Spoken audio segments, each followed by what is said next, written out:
بسم اللہ الرحمن الرحیم۔ جھوٹ بولنے والوں کے بچے سور بن گئے۔ حضرت عیسیٰ علیہ السلام کے پاس بہت سے بچے جمع ہو جاتے تھے۔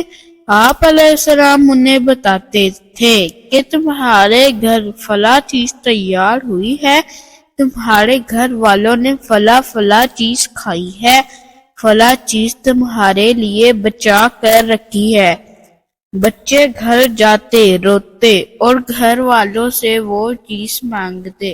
گھر والے وہ چیز دیتے اور ان سے کہتے کہ تمہیں کس نے بتایا؟ بچے کہتے حضرت عیسیٰ علیہ السلام نے۔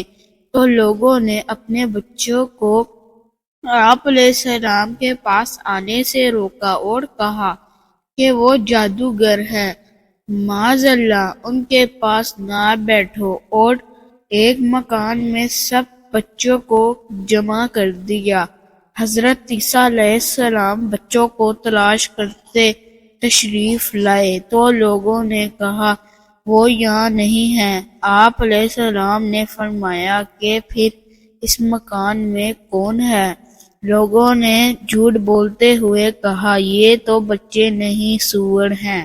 فرمایا ایسا ہی ہوگا۔ اب جو دروازہ کھولا تو سب سور ہی سور تھے۔ سبق: ہمیشہ سچ بولنا چاہیے کیونکہ جھوٹ بولنے والوں کے بچے سور بن گئے۔